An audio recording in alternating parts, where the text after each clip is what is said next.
দুদিন আগে সবজি কাটতে গিয়ে হাত কেটে গিয়েছে, তো শুকিয়ে গিয়েছিল। আজকে আবার দরজায় লেগে পুরো রক্ত বেরিয়ে গিয়েছে আর প্রচণ্ড ব্যথা করছে। জ্বর তো আসবেই, আমি সব সহ্য করতে পারি, জ্বরটাই সহ্য করতে পারি না। খিদেও পাচ্ছে, কী যে রান্না করব, হাতটাও কেটে গিয়েছি, কী রান্না করব আজকে।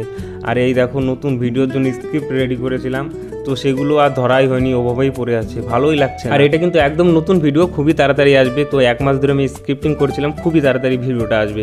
আর এদিকে খিদেও পাচ্ছে, তো প্ল্যান করলাম যে ভাতটা রান্না করব আর একটু হোটেল থেকে সবজি নিয়েছি, তো সবজি দিয়ে খাবো, যেহেতু রান্না করতে পারবো না হাঁটা কেটে গিয়ে। তো আমাদের রুমের নিচেই কিন্তু একটা হোটেল আছে, বন্দনা হোটেল, খুবই সুন্দর মটন পাওয়া যায় এখানে।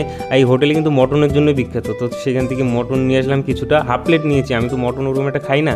তারপর রুমে এসে সঙ্গে 1 কৌটা চাল বসিয়ে দিলাম। আর এভাবে কিন্তু মাকে দেখেছি করতে, একটু চাল উঠিয়ে রাখে, মা বলে এরকম করতে হয়, জানি না কেন, কিন্তু আমিও রাখি। তো চালটা ধুয়ে দিলাম, আর মা থেকে ওটা শিখেছি যে জলে 4 আঙ্গুল দিয়ে এভাবে ভাত বসাতে হয়। ভাতটা বসিয়ে দিলাম, আর এই দেখো মায়ের মতো কিন্তু আমিও রেখেছি যে একটা জিনিস শেষ হয়ে গেলে সেটা কাজে লাগাতে। চায়ের পাতাটা ছিল, ওটা শেষ হয়ে গিয়েছে, লবণটা কি একটা আর একটা চিনি। আমার মা কি বলে জানো, আমি নাকি দিন দিন কঙ্কাল হয়ে যাচ্ছি, তো ভূত হয়ে যাবো, ওই জন্য বাড়ি যাই না, কিন্তু আমার মনে আমি ঠিকই আছি। এই ভাতটা পড়ে যাচ্ছে, দাঁড়াও গ্যাসটা কমিয়ে দিই।